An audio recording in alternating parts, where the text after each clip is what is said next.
ఈ రైలు బండి ఏంటంటే, మనము ప్రవేశించి నివసిస్తున్న రైలు బండి ఏంటంటే, ఈ రైలు బండి తండ్రి కుమారాత్మలచే నడిపించగలిగిన రైలు బండి. ఈ రాకడనే రైలు బండి రావడానికి చాలా సమీపముగా ఉన్నది. అందులో ప్రవేశించాలంటే, ఈ లోకంలో ఉన్న రైల్లో ప్రవేశించాలంటే అందరము ప్రవేశిస్తాం, డబ్బుంటే చాలు. కానీ రాకడలో వస్తున్న రైలు బండిలో మనము ప్రవేశించాలంటే మనకు ఏమి కావాలంటే మారు మనసు అనే ధనము కావాలి. ఎంతమంది మారు మనసు పొందాము? మీ మనసు మీద, మీ హృదయాల మీద చేతులు పెట్టుకొని చెప్పండి, ఎంతమందిని మారు మనసు పొందాము? ఈ రైలు బండి ఎక్కాలంటే మారు మనసు అనే ధనము, డబ్బుంటే చాలు. అలాగే రక్షణ అనే టికెట్ ఉంటే చాలు. దేవుడిచ్చిన ఆత్మ ప్రేరేపణతో బోధిస్తున్న ఈ సూత్రాలు కొన్ని మనం నేర్చుకోవడానికి, విద్య లేని వారు నేర్చుకోవడానికి ఏముండాలి? మారు మనసు అనే ధనము, డబ్బు ఉండాలి. మారు మనసు అనే డబ్బు ఉంటేనే ఈ రైల్లో ప్రవేశిస్తాము. అలాగే రక్షణ అనే టికెట్ కలిగి మనము ఉండాలి. ఈ రైల్లో ఉన్న ఇంజిన్ డ్రైవర్ పేరు యెహోవా.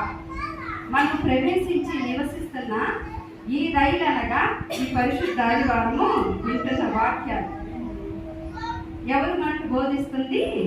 తండ్రి అయిన యెహోవా ఉంటాడు ఇంజిన్ డ్రైవర్గా.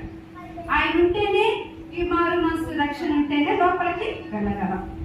అలాగే మరి రైల్లో వెనుక ఒక గాడ్ ఉంటాడు. ఆయన ఎవరంటే పరిశుద్ధాత్ముడు.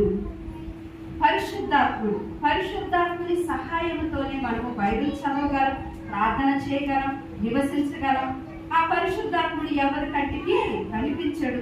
ఎవరైతే మారు మనసు రక్షణ కలిగి ఉంటారో వారికి మాత్రమే ఆయన వెలుగును చూసే పరిశుద్ధత మనకి దొరికింది. అలాగే ఆ రైలుకు, మనం వెళ్తున్న రైలుకు చక్రాలు ఉన్నాయి కదా, అలాగే ఆ రైలుకు కూడా చక్రాలు ఉన్నాయి. ఏ చక్రాలు అంటే సత్యం అనే చక్రాలు ఉన్నాయని నేను గ్రహించాను. ఏమున్నాయి? సత్యము అంటే ప్రతి వారు బోధిస్తున్న ఈ సత్య గ్రంథము, ఈ సత్య వాక్యము, సత్యమని చక్రాలు లేకపోతే మనకి రెండు పాదములు లేకపోతే నడవగలమా? నడవలేము కదా. రెండు పాదాలు చక్కగా ఉంటేనే నడవడం ఎంతో కష్టంగా ఉంటుంది.